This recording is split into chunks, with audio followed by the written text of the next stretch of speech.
Pemerolehan dan perkembangan bahasa kami dari kelompok 3 yang beranggotakan Danisa Fajritio Yunasih, Deswara Faren Ramadhani, Irfan Adi Nugroho, Priyanka Tantri Maharani, dan saya sendiri Solehatun Retno Azizah. Bahasa dan berbicara. Bahasa, language, dan bicara speak adalah dua hal yang tidak dapat dipisahkan antara satu dengan yang lain. Bahasa mencakup setiap bentuk komunikasi yang ditimbulkan oleh pikiran dan perasaan untuk menyampaikan makna kepada orang lain. Hurlok pada tahun 1988. Meskipun sarana lain untuk berbicara terpenuhi, jika tidak memiliki kosakata, seseorang atau anak tidak dapat berbicara. Tarmansyah pada tahun 1966. Jadi, bahasa tidak sama dengan bicara. Ada dua bentuk proses yang menentukan kesiapan anak dalam berbicara. Yang pertama, perkembangan kognitif, dan yang kedua, perkembangan bahasa. The Wordsky pada tahun 1990.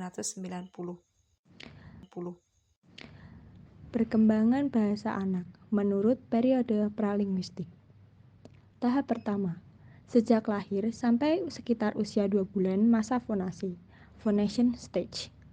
Bayi sering membuat apa yang disebut bunyi-bunyi yang menyenangkan. Selanjutnya, tahap kedua, anak mulai mengoceh, babbling stage. Antara usia 7 sampai 10 bulan, bunyi yang dapat dipisahkan antara vokal dan konsonannya. Namun, belum ada bunyi yang membedakan makna. Kemudian, tahap ketiga.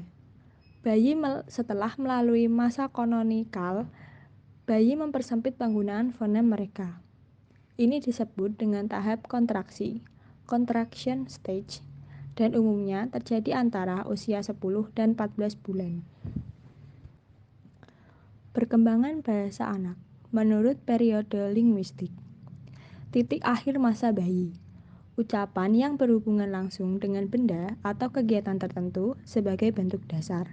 Misalnya, mama, papa, baba, dan kemudian mempelajari abstrak. Ini terjadi antara usia 10 sampai 17 bulan. Kemudian tahap kedua. Tahap berikutnya, anak berusia antara 12 sampai 18 bulan. Anak menggunakan kata benda yang luas serta menggunakan kosakata yang terdiri antara 3 sampai dengan 50 kata. Tahap ketiga, pada usia sekitar 2 sampai 3 tahun, anak mampu menerima bahasa dengan menggunakan bahasa telegrafik 2 sampai 3 kata. Selanjutnya, anak mampu berkomunikasi dengan menggunakan kata antara 3 sampai 50 kata. Perkembangan bahasa anak menurut periode linguistik. Anak ketika berusia sekitar 3 tahun, kosakatanya bertambah setiap hari. Pada usia tersebut, menurut Jalongo, anak memiliki kosakata antara 200 sampai 300 kata. Pada usia 4 tahun, anak telah mampu menerapkan pengucapan dan tata bahasa. Anak telah memiliki kosakata sebanyak 1.400 sampai 1.600 kata. Pada usia 5 sampai 6 tahun, anak telah memiliki susunan kalimat dan juga tata bahasa yang benar, dan juga anak telah mampu menggunakan kosakata kira-kira 2.500 kata, sedangkan mereka akan mengerti sekitar 6.000 kata. Pemerolehan dan perkembangan bahasa anak. Pemerolehan bahasa pertama menurut Chomsky dalam Linsford 1987. Anak dapat menguasai kaidah-kaidah dan struktur kebahasaan melalui berbagai interaksi langsung dalam kegiatan berbahasa.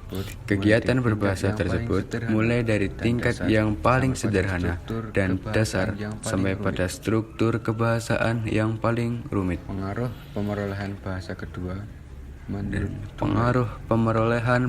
kedua mulai menurut Dulay, Bird, dan Crescent yakni 1982. Lingkungan bahasa adalah segala sesuatu yang didengar dan dilihat anak, yakni bahasa yang digunakan dalam berkomunikasi sehari-hari oleh masyarakat di mana anak sedang belajar. Lingkungan dapat berupa situasi bahasa yang luas atau makro dan lingkungan yang sempit atau mikro. Lingkungan dapat Berikutnya ada dua lingkungan, yaitu lingkungan makro yang meliputi kealamian bahasa yang didengar, peranan anak dalam berkomunikasi, tersedianya acuan konkret untuk memperjelas makna, peranan dan anak orang dalam yang berkomunikasi, menjadi model. tersedianya Kemudian ada acuan lingkungan konkret mikro, untuk memperjelas terdapat makna, pada struktur bahasa dan orang yang hampir yang sama menjadi namun model. berbeda sedangkan lingkungan makna mikro ketika yaitu didengarnya. terdapat pada struktur bahasa yang hampir sama Berikutnya namun ada berbeda dua makna lingkungan, ketika yaitu didengarnya. lingkungan makro Kala yang meliputi dispundil. kealamian faktor diri. Oke, selanjutnya faktor diri. Faktor diri internal adalah faktor seseorang yang dapat mempengaruhi anak dalam berbahasa, meliputi kepribadian, umur, dan motivasi. Kepribadian seseorang dapat memberikan akibat pada penampilan bahasanya, meliputi kepercayaan diri, rasa empati, dan kecenderungan analitis.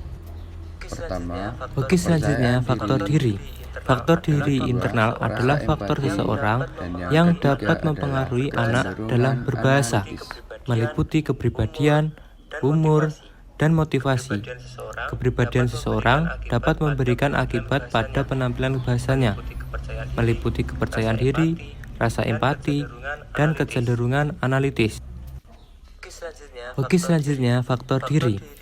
Faktor diri internal adalah faktor seseorang yang dapat mempengaruhi anak dalam berbahasa, meliputi kepribadian, umur, dan motivasi. Kepribadian seseorang dapat memberikan akibat pada penampilan bahasanya, meliputi kepercayaan diri, teknik, dan metode. Pengembangan bahasa ini agar dapat dilakukan dengan baik dan tujuan dapat tercapai, maka guru hendaklah pandai memilih teknik pembelajaran yang relatif sesuai.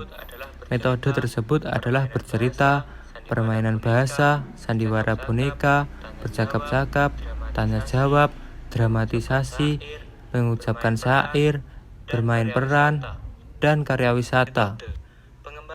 Demikian yang dapat kami sampaikan. Bila ada salah kata, kami mohon maaf. Sekian dan terima kasih. Demikian